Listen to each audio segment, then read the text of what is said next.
नमस्कार दोस्तों, हमारे YouTube चैनल में आपका स्वागत है। इस वीडियो में हम बात करेंगे एएसएम लिस्ट के बारे में, साथ ही साथ एनएससी और बीएससी की तरफ से जारी सर्किट लिमिट पे भी चर्चा करेंगे। आज एएसएम लिस्ट के शॉर्ट टर्म लिस्ट में 10 कंपनियों को शामिल किया गया है, 9 कंपनियां भी बाहर हुई हैं। एएसएम के लॉन्ग टर्म लिस्ट में कुल 8 कंपनियों पर एक्शन हुआ है और 25 कंपनियों की सर्किट लिमिट चेंज की गई है। तो इनके नाम और डिटेल डिस्कशन शुरू करने से पहले मैं कहना चाहूँगा कि अगर आपने हमारे चैनल को सब्सक्राइब नहीं किया है तो कृपया सब्सक्राइब कर लें और बेल आइकॉन भी दबा लें। सबसे पहले बात करेंगे एएसएम के शॉर्ट टर्म लिस्ट के बारे में। एएसएम की सारी लिस्ट 5 दिसंबर यानी कल से लागू मानी जाएंगी। तो एएसएम के शॉर्ट टर्म लिस्ट में जिन 10 कंपनियों को शामिल किए गए हैं उनके नाम BSL Limited, Clio Infotech Limited, Continental Petroleums Limited, DMCC Speciality Chemicals Limited और Fluidomat Limited, Nexus Surgical and Medicare Limited, Shivalik Rasayan Limited, Thomas Scott India Limited, Walfort Financial Services Limited, Zinka Logistic Solution Limited. ये कंपनियां ASM के short term list में डाली गई हैं और जिन कंपनियों को बाहर किया गया है उनके नाम BDH Industries Limited, Ecoboard Industries Limited, Inflame Appliance Limited, Monind Limited, Morgan Ventures Limited, Olatech Solution Limited, Saumya Consultants Limited, Sharda Ispat Limited, Shyama SGS Technology Limited और Timex Group of India Limited है। इसमें जो इनफ्लेम अप्लायंस लिमिटेड है इसको ASM के short term list से निकालकर ASM के लॉन्ग टर्म लिस्ट में शिफ्ट किया गया है। ये एएसएम की लॉन्ग टर्म लिस्ट है। इसमें कुल 6 कंपनियों को डाला गया है। 2 कंपनियों पर एक्शन बढ़ा दिया गया है। Black Box Limited, Delta Manufacturing Limited, GSB Finance Limited, Inflame Appliance Limited और Thirani Projects Limited, Vision Cinemas Limited. ये कंपनियां एएसएम के लॉन्ग टर्म लिस्ट में डाली गई हैं और जिन 2 कंपनियों पर एक्शन बढ़ाया गया है यानी इनको स्टेज 2 में शिफ्ट किया गया है, सेक मार्क कंसल्टेंसी लिमिटेड और एसपीएमएल इंफ्रा लिमिटेड। तो इनको एक्शन इन पे बढ़ा दिया गया है। सेक मार्क कंसल्टेंसी लिमिटेड को स्टेज 2 में डाला गया है जबकि एसपीएमएल इंफ्रा लिमिटेड को स्टेज 4 में शिफ्ट किया गया है। हालांकि स्टेज 4 की जो कंपनियां होती हैं वो आखिरी वाले में दिखाई जाती हैं, लेकिन आज इसमें दिया गया है कि स्टेज 4 में इसको शिफ्ट किया गया है। बहरहाल इस पर आपको नज़र रखना चाहिए। वहीं किसी भी कंपनी को एएसएम के लॉन्ग टर्म लिस्ट से बाहर नहीं किया गया है। इनहेंस सर्विलांस मेजर फ्रेमवर्क यानी ईएसएम लिस्ट की बात करें तो आज इसमें 2 कंपनियां डाली गई हैं। ओलाटेक solution Banaras beats limited.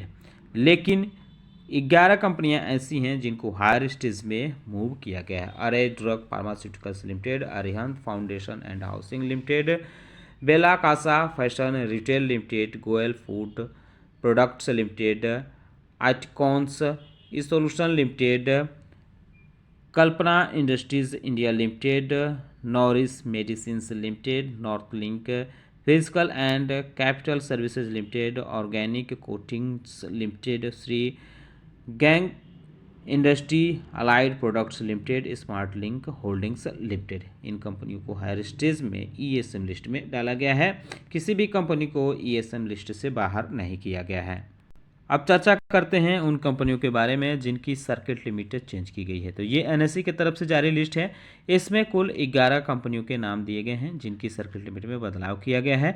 बीईडब्ल्यू engineering limited की सर्किट लिमिट 10% से घटाकर 5% कर दी गई है। ओबीएससी परफेक्शन लिमिटेड की 10 से 5 हुई है। यूनाइटेड हीट ट्रांसफ़र लिमिटेड की भी 10 से 5 हुई है। बैंक ओवरसीज लिमिटेड की 20% से घटाकर 10% हुई है। जय बी लेमिनेशन लिमिटेड की 20 से घटाकर 5% की गई है।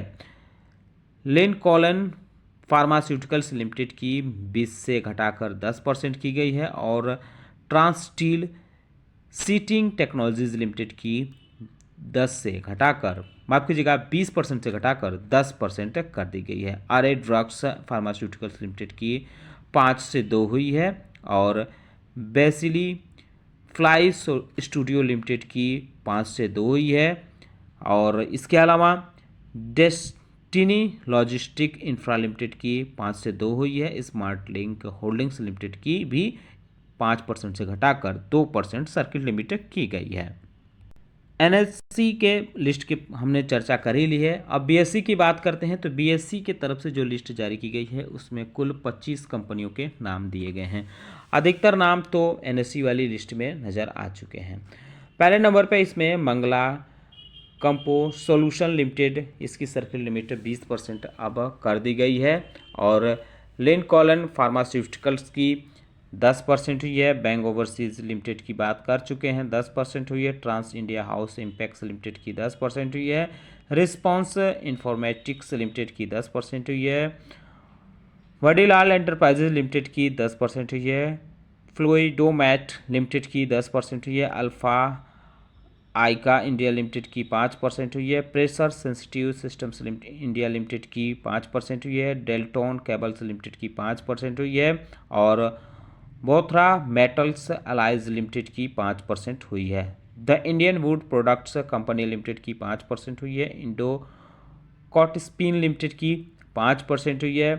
प्रादीन मिल लिमिटेड की 5% हुई है। श्रीगंग इंडस्ट्रीज एंड अलाइड प्रोडक्ट्स की 2% हुई है। और एज ड्रग्स फार्मास्यूटिकल्स की 2% हुई है। नॉरिस मेडिसिन लिमिटेड की 2% हुई है। के कल्पना इंडस्ट्रीज इंडिया लिमिटेड की 2% हुई है। ऑर्गेनिक कोटिंग लिमिटेड की भी 2% हुई है। Arihant Foundation and Housing Limited की 2% हुई है। North Link Physical and Capital Services Limited की भी 2% हुई है। Bella Casa Fashion and Retail Limited की 2% हुई है। गोयल फूड्स प्रोडक्ट्स लिमिटेड की 2% हुई है।